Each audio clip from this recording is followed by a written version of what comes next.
Hello everyone, my name is Davin Addison and I'm here speaking to you today to talk about the sport of wrestling.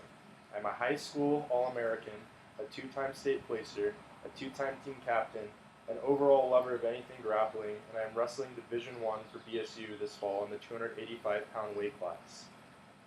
In a brief period of time, I will go over common misconceptions regarding wrestling, cover the history of wrestling, the general scoring system including different styles, and my own personal experience with the sport. Wrestling is a life-changing sport and one that I am beyond excited to share information on with you all.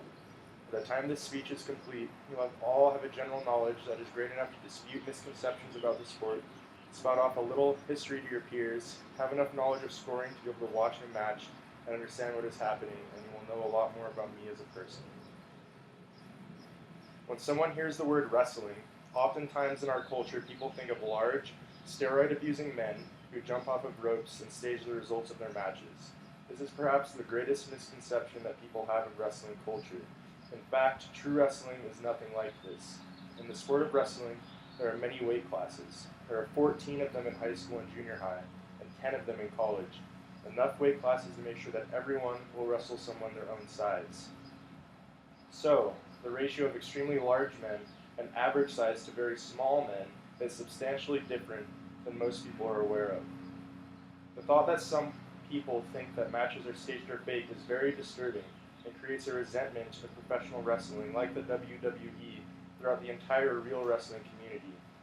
Wrestling is a highly competitive sport where no one wants to lose. Who would want to train every day of their lives so that when the time comes to test the results of their hard work, they simply let someone else decide the result of the match? Now that some of the misconceptions regarding wrestling are cleared up, I can talk to you about how matches work and some various wrestling styles. The scoring of wrestling matches is dependent on the style you are participating in, and there are three main styles that are practiced in the United States: freestyle, Greco-Roman, and folk style. If you're watching junior high, high school, or college matches, you're watching folk style wrestling. If you're watching international competitions, such as the World Championships, Pan American Games, or the Olympics, you are watching either freestyle or Greco-Roman wrestling. The styles are all very similar and share the basic fundamentals of wrestling with slight variations, and are easy to adapt to if you are a wrestler who focused on different style of wrestling for a long period of time. But, for the purpose of the essay, I will only go into the scoring system of folk style because that is the style that most people in the United States participate in while competing on a school's team. The rules of folk style wrestling are fairly simple. Two wrestlers who have been weighed and are in the same weight class, are both wearing singlets, and who both have headgear on to protect their ears from being damaged, step out on the mat to face each other.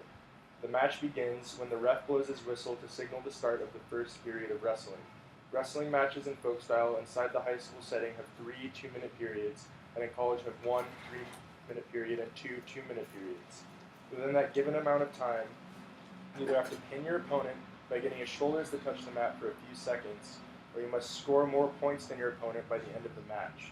To score points, you must either take your opponent down to the mat from his feet for a total of 2 points, reverse your position under your opponent and get on top of him in the event you are taken down for a total of 2 points, or stand up and return to your feet in the event you are taken down for a total of 1 point.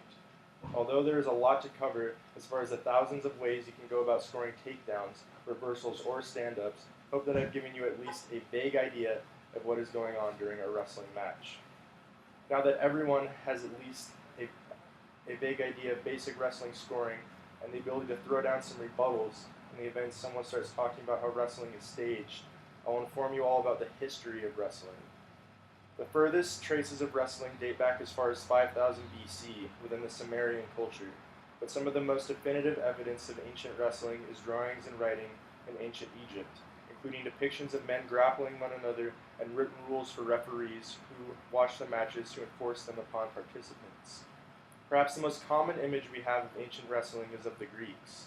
In ancient Greece, wrestling was considered a divine art and one of the most important practices for men who would grapple nude after being covered in olive oil and a thin layer of sand that would protect them from the heat or the cold in outdoor environments. The Greek style of wrestling transferred into Roman culture during the rise of Rome and was lost after the fall of Rome upon entering the Dark Ages in Europe. During the Renaissance period, wrestling was revived, but only practiced among royalty in Europe, and was particularly prominent in France, where one can find the roots of modern Greco-Roman style wrestling. Wrestling remained and eventually spread to the United States, and in the year 1904, wrestling was added to the Olympic roster as an official event. Although that is a very brief history of wrestling, I think it is just the right amount to pique all of your interests and give you just the right amount of information. Thank you all for taking the time to listen to me talk about my personal favorite sport, activity, and, well, lifestyle. I hope I have given a substantial enough amount of information to allow you to understand the truth about wrestling versus the misconceptions, the most basic fundamental scoring for a folk-style wrestling match, and some brief history of the sport starting from ancient Samaria. My experience in wrestling was life-changing, and I'm excited to continue my athletic career and potentially spread more awareness about this amazing, ancient, and humbling sport.